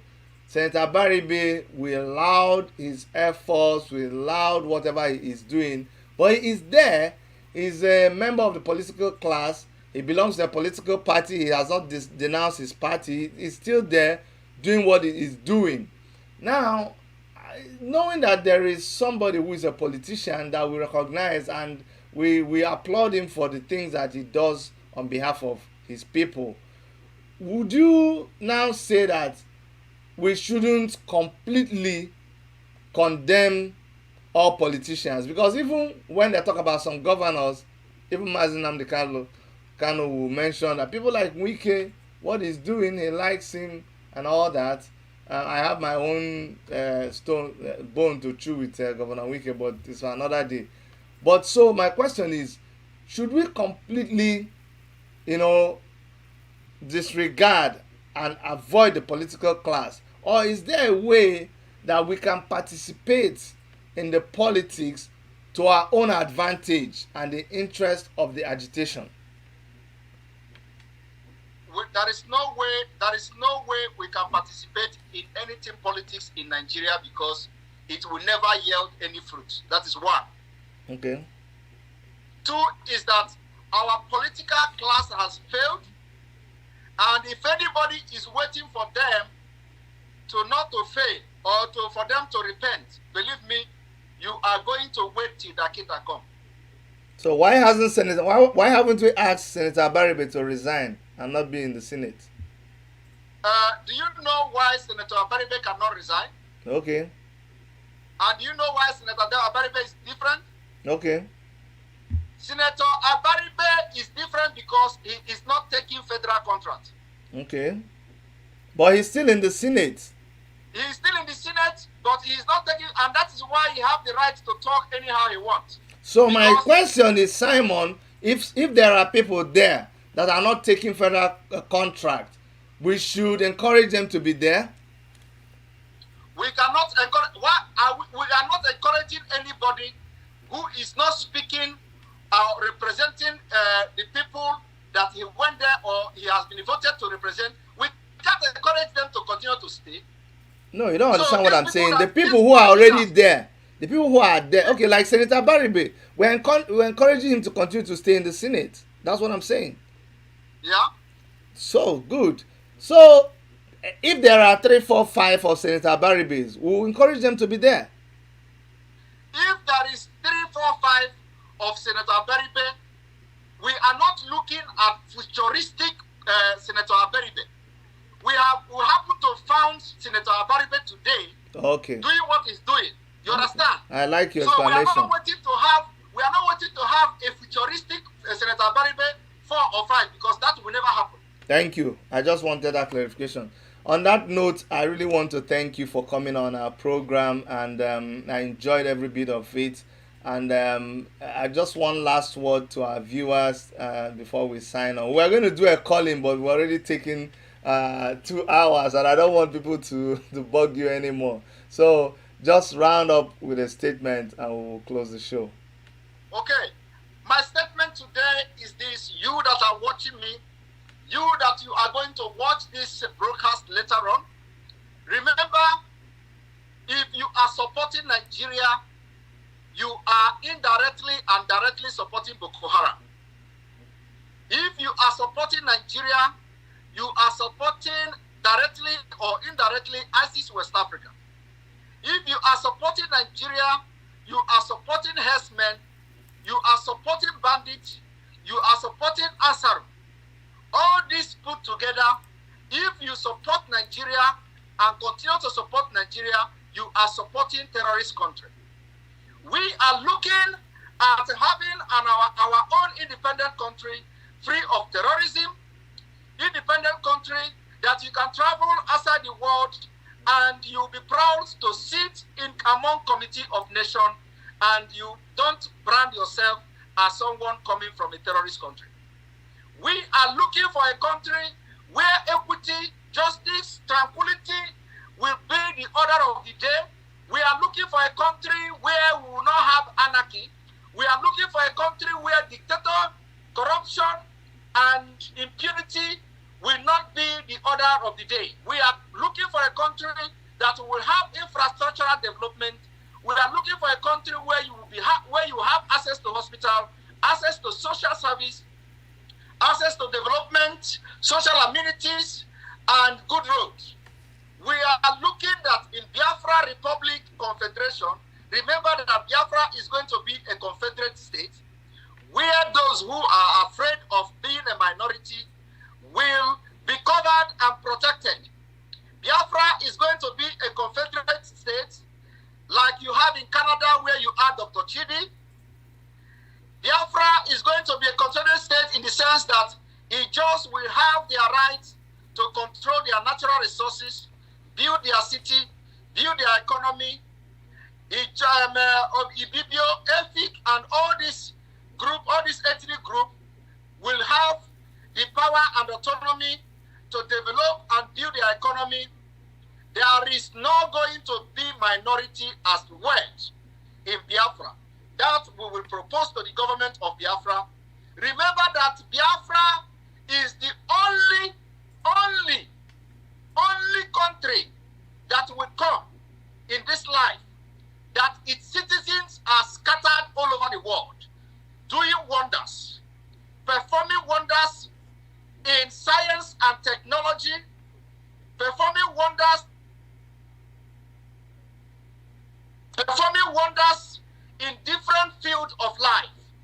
And when Biafra come, all these experiences, all these professionals will come back and put whatever they have learned together to make Biafra the best country in the world.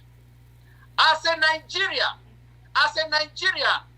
you can never, ever attain your full potential, no matter who you are in Nigeria. If you are a Nigerian citizen, you find yourself today in present Nigeria of the day, you can never, ever, ever attain your potential in Nigeria. That is the reason why, as a lawyer, as a senior advocate of Nigeria, Mohammed as your CGN, but you have Ezekome as a senior advocate of Nigeria. You have Fani Kayode as a human rights activist. You have a lot of brilliant professors of law in Nigeria. They can never have their potential. They can never attain their potential in life because Nigeria was structured to fail. Nigeria was structured to kill your career. Nigeria was structured so that you can never attain your potential. If you find yourself as a Nigeria today, that is the reason why you will have a president who ordinarily cannot found or do not know where he kept his secondary school certificate, and he went to court to swear an affidavit, and we call it affidavit president. And a professor of law who should have attained his maximum potential as a legal expert in Nigeria, serving under a non-entity president. That is the reason why. So if you are supporting Nigeria, believe me, no matter who you are, you find yourself today in Nigeria, you can never, ever, ever attain your potential. So you need a country where you can attain your potential. That is the reason why in America, you see Nigerians performing wonder, serving in the highest offices, being the best doctors in America, in the United Kingdom, in Canada. Everywhere you find a Nigerian professional, the person is moving mountain. But in Nigeria, you are limited because of the structure of the country. So support the situation of Nigeria. If you find yourself in Oduduwa Republic, you will attain your potential. If you find yourself in Biafra Confederation, you will attain your potential. If you find yourself in Middle Belt, you will attain your potential. Anywhere, if 6 country is going to break out of Nigeria, believe me, any place you find yourself, you are going to attain your potential and help your country be the best among the community of nations. Thank you very much. I'll stop here. I have a lot of things to say, but there is no time. We will have you on our show another day. That's what we're going to ask. If you oblige us another time, we will bring you back. Because it's for Biafra, and there's a lot for you to do. And let me, on behalf of all our subscribers, all the people that are regulars, let me thank you for the awesome job that you're doing. We watch your program when we are able. Please continue doing what you're doing. You've been fearless, you've been outspoken, and I hope that God gives you the grace to continue doing it. Ngwa anyị ga-emechizi ị ga-ewenita ife na ka nkene gị ọfụma nụ na mụ ha bụ nna bụ enyi ma ife m kwesịrị ime ọbata ngwanụ kụọ mana ịkụchikwana m aka ya ewo ngwanụ ọbata obie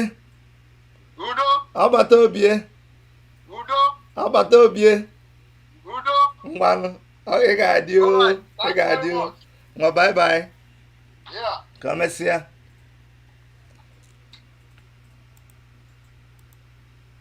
All right, everyone, that has been our special guest on the program today. I'm sure you enjoyed him. That was Mazi Simon Ekpa doing what he knows how to do best, agitating for the realization of the independent state of Biafra. And he did it so very well. Like I tell you, we are not on this channel to make you happy. We are not here. Hold on. Okay, we are not here to make you happy. We are not here to say everything that you want us to say. We are not here to just pamper you. We're here to try our best, okay, to present the facts to you. We're here to try our best to bring different opinions to our platform. We have our own opinion, we express it, but we also bring people on board to help us and express ourselves. Tomorrow, same time, we have another guest, a very powerful guest, someone that you don't want to miss. If you enjoyed today, tomorrow you're gonna enjoy it. We told you we have people lined up for this week, solid people, and we are gonna be having. Okay, actually, we have Mazin Namdi Kano in 1.5 hours from now. But tomorrow we have a very important guest. Who do we have tomorrow? Hold on, guys. Just before we go, I need to let you guys know who we have tomorrow, so that you don't miss it. You shouldn't be missing these things. And a lot of you have not been getting our and we know why it's happening. Don't worry, we know. A lot of you have not been receiving our prompt. It is because of what these guys are doing. They try not to send our prompts to people. It is wrong, but there's not much we can do. We are fighting it. We're trying to make sure that it doesn't happen, but it's okay. Please continue. Tomorrow we have a chat with a very important lady who does a lot of work down in Africa. We are planning to bring her to do some things that will affect our people back home. So continue to support us to do what we can do. Tomorrow? Friday. No, on Friday. Tomorrow we have a chat with Diamond Jewels. I'm going to show you. And after that, we also have a chat with Chief Mbazulike Amechi. Chief Mbazulike Amechi. That's the one I don't think that you want to miss. I don't think you want to miss that. Chief Mbazulike Amechi will be here next tomorrow. I'm going to show, let me show you the posters. If you're still here, please don't go. Let's advertise these things now. Let's advertise. Somebody who is calling me, just hold on. We'll talk, but hold on. So tomorrow we have a chat with Diamond Jewels. She's known as Jewel on the Run. Diamond Jewel tomorrow will be able to tell you the awesome things that she is doing in Africa. This is the kind of people we want to bring to our show. So join us the same time, 3 p.m. West African time, for a chat with Diamond Jewels. She's one lady that inspires me and inspires a lot of people. So please keep a date with her.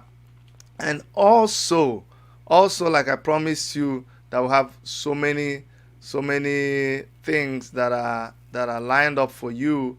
Next tomorrow we have a chat with Mbazulike Amechi. That's another big Iroko tree, a very mighty Iroko tree.